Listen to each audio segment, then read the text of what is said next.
Good afternoon, everyone, and welcome to your Rangers review. It's our second of our pre-season video, if you like. Joshua and Chris were on yesterday evening, just before the England-Holland game. Give us a wee bit of an update as to how Chris is getting on over in the land of Orange. First of all, Chris, how's it going? It's all good so far. It's been a busy day after a late night. Enjoyed the it started off as a Dutch party, and then Gareth Southgate and the boys ruined that. The main square, just a couple hundred yards down the road here, when the second goal went in and the whistle went, it emptied quite quickly. It has to be said. So that was my cue to head back up and get to my bed as well, because we were up at the Rangers team hotel this morning to interview a couple of the players, speak to the manager for the first time on the trip as well. So a busy old day, but plenty of talking points and plenty to come on the channel and on the site over the next few days. Yeah, definitely. Before we talk about Rangers, Chris, what do you make of the game last night? I didn't actually. Well, it's one of these strange one. We were out for the game, but didn't see an awful lot of it. The Dutch are famously very tall people, and we were at the back of the main square, right beside the bar. So you joking about to try and see it through a sea of heads. But I think the penalty's obviously been the main talking point over over the last few years. So actually, I got a chat with Clement about that. He does interviewing and a bit of chat off the regular as well, and discussing that. It's even up at the Rangers team hotel. It's the main talking point. For me, I think depending what colour your shirt is, it's either harsh or it's soft, and I don't think you'll ever find an actual consensus on it. But I think England have somehow managed to get their way there. You would assume that Spain will be too strong for them, given what we've seen. But you do have this feeling that it may well just be their time. Yep. I think you've got England fans that say it was a joke with a penalty, but you'll certainly take it if you're of an English persuasion. And looking forward to that game on Sunday. Certainly contrasting styles. Let's hope we get a good spectacle. I think, England up against it, but fair play to them. They were a stone's throw away of going out against Slovakia, and now they're in the Euros final. So, it should be quite an occasion on Sunday. But people are tuning in because they want to talk all things Rangers, of course. And Chris, you've been quite busy today. You just mentioned there, speaking to the manager, an interview that's going to come your way, folks. A bumper interview, no less. We've split it up into the little sections, but as interesting as ever today when you spoke to him. Yes, first time. Obviously, first time for quite a while. Always good to spend a bit of time in his company. Sat for a long time with the three press guys that are out here, and I say after that, sat and just chewed the fat on a range of issues of Rangers and holidays, and he's been away up north during his summer break. He's a bit of time back in Belgium as well, so good just to get a general catch up at the Rangers team hotel. There's interviews with Liam Kelly will be out on Saturday, and early next week we have an exclusive with Deno. It was really good to sit down and chat to him. I think it's maybe even the first time I've spoken to him since his first presser that he held at New Edmiston House a couple of days after he signed. So that's a real insight into his injury and the whole rehab process and how he went through not just the physical side of it, but the mental side of it as well. So he talks a lot about not give too much away, because I want people to go read it on the site next week. Yeah. But he spoke a lot about that rehab, the mental side of it, the physical side of it, what the Rangers fans can expect from him next season, and also a bit about the support that he had from the Rangers fans as well. I think they put a lot into him. There was a real excitement about Danilo when he came into the club last summer. Obviously, we all know that the season didn't go as planned after what happened to him, not just with the knee injury, but with the facial injury that he sustained up at McDermott Park as well. So I think there's a real expectation of looking forward to seeing this Brazilian number 9 back, or 99 as he may well be next season again. But it was nice to get a chat with him. So I hopefully a couple of parts on that early next week. The manager spoke about the stadium situation, Chris, didn't you? Your piece on the website yesterday evening suggests that Rangers close to a deal with Hampden, but expecting announcement to come from the club soon on that. And without giving too much away, what was his sort of view of it all? It's really the main talking point now. So many talking points of our Rangers nature over the course of this summer, but Ibrox has clearly dominated the agenda over the last week or so. We had the story on the site at 10:30 last night saying that Rangers now very close to a deal with Hampden. It looks like that's where they will be playing their football for the first couple of weeks of the season. As yet, there's no timescales on that. The obvious answer to that is the club want it to be as short a time as possible because they want to be back in Ibrox as soon as possible. But the manager, referenced that, spoke a bit about the inconvenience that the fans have had to face, but also not fully aware of the games still have to be won. When you get to the end of the campaign, if you have something silver and shiny in the trophy room, nobody matters or nobody cares where you games, how the games were won, how the campaign unfolded. So he's fully aware of that expectation, but I think really aware of the inconvenience that the fans have faced. There's been a lot of talk about it, and we've dominated the show over the last couple of weeks. I think more so over the last fortnight or so. There was also the initial discussion, the initial news, initial insight analysis that we had on the site, and then maybe died down for a wee while. But as the fixtures have come out and as the start of the season has started to get that wee bit closer, I think it's really started to kind of focus minds on the Ibrox issue.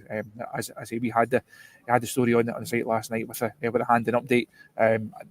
Fully expecting the club to confirm it over the next couple of days. I understand there will be some words from John Bennett within that club statement as well. I know fans really keen to hear from him. So interesting to see what the club say, interesting to see what John says, and ultimately whether we like it or not, whether it's a good deal or a bad deal, Rangers need somewhere to go and play football matches. Now the season starts in 4 weeks' time. We know the games that they could have.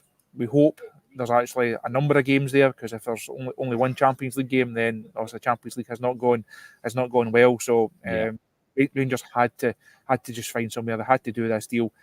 I think we've both addressed it over the last couple of weeks. I think we both agree that it could have been handled slightly better from a communication point of view in terms of letting the fans know and keeping them updated. But ultimately, the most important thing is that Rangers do have a venue. We need to hear from the club on how long Rangers are going to be playing at said venue, when they'll be back at Ibrox, and also where supporters are going to be housed in the stadium with regards to season ticket holders, how that equates moving ground. And I think the supporters are owed an apology as well. Stuart Campbell with the point, I get it as well. Does Bennett not realise a few words in a statement isn't enough? For me, it has to go and give an interview to Rangers TV. Whether we get that or not remains to be seen. But the sooner we get something from the club, the better. Robert with the point, when's the Champions League draw? I think is it 22nd of July, if I'm not mistaken. I think it's round about then, Robert, is the Champions League draw. I'd imagine usually is that the third round and the playoff round will be drawn together, so we should get an idea of who Rangers will face if they want to make the Champions League proper. Just on the Champions League, incidentally, I was thinking about this the last couple of days, Chris. I'm not too sure if you agree. Financially, the club making it is huge. There's no doubt about it. None of us are going to dispute that. However, give me the Europa League draw over the Champions League every day of the week. Participating in the Europa League allows supporters to dream of going to Seville. Being in the Champions League it takes away that dream. All you're going in there for is the financial benefits that are going to come into the Ibrox coffers, but you cannot think about reaching the latter stages of that competition or even going on and lifting the trophy itself. No, I think the main focus right now is this squad even good enough to get through the initial qualification stages. I think that if we were to take a straw poll of the review watchers and members, I don't think many people would say yes, the group that is currently at the manager's disposal can get through a third qualifying round and then that playoff round. I think there will have to be more work done to this squad. I think as you outlined there, Derek, we know how exciting the Europa League can be because we've lived it and breathed it so many times over the last few seasons. It's a competition that's given Rangers some wonderful nights, given the fans some wonderful nights, and it does give you, as you say, that carrot of, well, if you get through the groups and you win one knockout tie, you then get into the latter stages, and once you end up there, well, who knows? As the Seville campaign showed, Champions League Rangers are nowhere near the level of being competitive. It's the area, it's a level that I'm sure the manager would like to operate at. He will obviously want to test himself at the highest standard possible.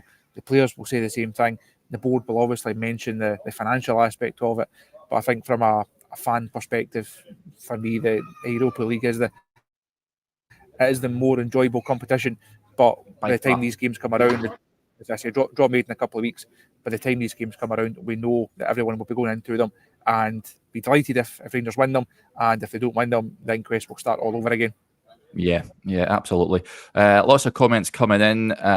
Rangers Easy OK says, what time is the first part out, guys? This is the interview with Clement. 10:30 on the website, buddy. And on YouTube, it'll be first thing tomorrow morning around about 7 a.m. So keep your eyes peeled for that. Certainly some interesting comments made by the manager. Jim gets in touch, says, great that you're on, lads. Good excuse not to have to cut the grass. So, any excuse not to get out there, Jim, and get the lawnmower going. This is an interesting point. Maka gets in touch, Chris. He says, did you drop any hints on transfer business? You upset a lot of fans yesterday, Chris, with your piece on the website saying that Rangers don't expect any incoming transfer business in the next few days. Did the manager discuss this in any way, shape or form? Did he drop any wee hints? I didn't really check social media a lot last night because I was aware that it hadn't gone down very well. I believe I owe our very own Stevie Clifford a thank you for that, for making my phone light up every so often. I think I got word yesterday that the club are not expecting anything certainly imminently. Obviously, they're only out here for another couple of days, back home on Sunday after the Ajax game. As I mentioned in that piece yesterday, Neil Scoppin is over here. He's clearly, as I mentioned on the show with Josh yesterday, he did spend a lot of time on his phone during the game yesterday. We saw him up at the team hotel earlier on, and again spent a lot of time on phones and on his laptop. So safe to say that Rangers are working on things. They're fully aware that deals need to be done. They're fully aware that the squad is not good enough and that players have to come in. They're also fully aware that players have to go out as well, because again, as we mentioned the other day there, it's unsustainable in football and financial terms for Rangers to carry such a large squad.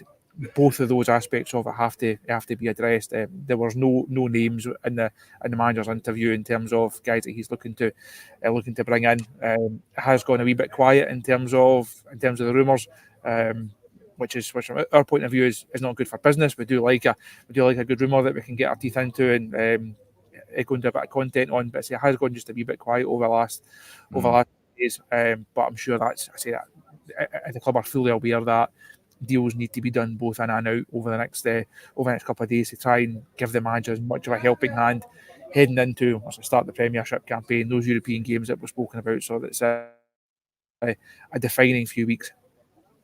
It certainly is. Robert with the point here says, haven't you guys spoke to Niels yet? If so, what is he like? Have you had the chance to speak to Niels Coppin yet, Chris? Not on the record in terms of an interview, but have bumped into him a couple of times and spent a bit of time with him. I find him a really interesting guy. Clearly quite switched on, or very switched on. In fact, in terms of the World Game, I know the fan advisory board minutes that were released the other day, they spoke about that on the show the other day, outlining his vision for Rangers, if you like, a number of the bullet points. He does seem to have a real handle on where Rangers are, but more importantly, where Rangers need to get to, and even more importantly than that, how he's going to get them there. Ultimately, he will be judged with that title of Director of Recruitment. It's obvious what his KPIs, if you like, to use a modern language on it. It's obvious how he's going to be judged. It's all going to be on, can he get good value for the players that Rangers want to move on, like Cyril Dessers, Sam Lammers perhaps, and can he do interesting deals in the in the market. Now, can he go and spend the budget that Rangers have? Can he spend it wisely? Can he build a squad that can go on and deliver silverware? Now, the manager has a huge say in that, but Neil's, I say, with that title, there's a lot of focus on him over these next couple of weeks. I think the profile of the signings so far have been interesting. But we do need, again, as we've discussed, a number of the comments always say you're looking for a bit more experience, perhaps a bit more of a proven track record in certain areas, and certainly to reinforce that spine of the side. Yep, it's an interesting comment that came in.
It looks like my esteemed colleague has encountered some technical issues. Usually it's on my end where these issues crop up, or as I said, it's usually the man that knows how to push all these buttons and make these things go live. But as someone says in the comments there, his big light has clearly gone off and it's taken his internet signal with him. So that will do us for today. You can obviously check in, as Derek said, check in on the interview with Philippe Clement on the website tomorrow morning, or on the YouTube site tomorrow morning. Sorry, I will have a full written interview on the topics that we discussed earlier on. That will be out at 10:30, and also keep across all of the review website, YouTube channels, and there we go. There we go. I was just wrapping up there, Derek. I just about to bring the curtain down on events, but you're back to rescue us. So I've just cut off again. Dearie me, I'm having an absolute nightmare here. Let's see. Are we on? Yes, right. yes. Testing. 1, 2, 3. Dearie me. Yeah, well, just before you wrap up there, Chris, I wanted to flag this. No, you're too late. I've already done it. We can all go home now. I wanted to flag this question. I don't know if you addressed it already, so apologies if you did so. But CGM55 says that the Clement mentioned why Tav, Cantwell, etc. didn't play yesterday. I've seen a few asking why, Tav in particular wasn't playing. He didn't address those two specifically. It was something that I asked Danilo when I caught up with him, and it was just a case of managing his minutes. He also has to be very careful in terms of the load that he puts on the knee. I'm assuming it was just the case with Tav and Cantwell as well. Every player is working through working through their own schedule. They also do a lot of teamwork, but there's a lot of support staff out here with the squad. So it's everyone is working through their own schedule to try and get up to the standard that the manager demands. Again, that's something that we spoke to him about. You'll be able to see those quotes and read that interview over the next couple of days. I can't remember what day that one's going out, but we'll keep you posted. But he did address the key fitness levels of the squad. As everyone just working through their own schedule. The only injury doubt, if you like, the only injury concern, I know, again, I spoke to Josh about it yesterday, was Mohamed Diomande. Mentioned the fact that he hobbled across, or he went off, then received a bit of treatment just late in the first half, and then was able to walk back to the dressing room. He spoke to a couple of the press guys earlier on for an interview. how they've got coming out the next couple of days, and he seemed fine. He trained. He went through the recovery session earlier on, so no real concerns there, thankfully. Yep, well, before we wrap up, Dougie 1872 says, "What's the plans for the rest of the day for the team?" I think they're just, I think in terms of training sessions, you get some downtime at night, Chris, or are they out again? I think today there is a bit of downtime. They trained yesterday morning before the game, so I think yesterday was a really heavy schedule for them. I think the manager put quite a lot of minutes into them, and they went through quite a lot of work yesterday. This seemed that today was a bit more chilled up at the team hotel, and we're hopefully back up there tomorrow for the training session. I actually got a chance to see the guys on the grass and see the work that the manager is doing with them. So hopefully we'll have a full coverage of that session up there tomorrow morning. But no, it was all very chilled up at the hotel earlier on. I say not a lot being done, just as the manager and the staff can go through those schedules with the with individual players. I say just try and make sure that everyone is at the required level. So no, nothing too major. I know they did watch the game last night. Liam Kelly mentioned that to us, that a few of the boys were sitting and also tuned into the game. I'm assuming the likes of Tav and Connor Golson and some of the English guys within the squad would have been. I'm sure they would have been delighted with how things unfolded. I say less so for the locals that are sitting beside me, downing their sorrows with a couple of pints. But once I've got my stuff on for the day, I may go and join them. Yeah, good stuff. Yeah, I was going to ask that. What's the plans for tonight once you've finished all your work, heading out for a few sherberts, perhaps a bit of Dutch cuisine? We'll definitely go for something to eat.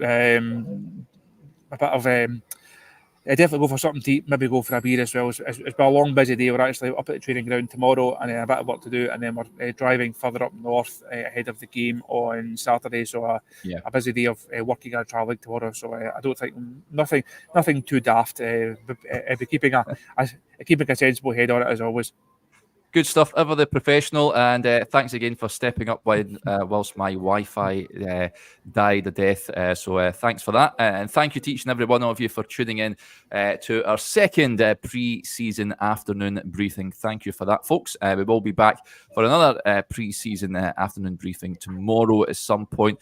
Chris is at the Rangers to watch them train for a period of time, so we'll bring you lots of content as ever tomorrow. Just a heads up again, that Clement interview dropping on the website 10:30 tonight on the YouTube channel first thing tomorrow morning. Right, we'll speak to you tomorrow. Until then, enjoy your Thursday. Bye for now.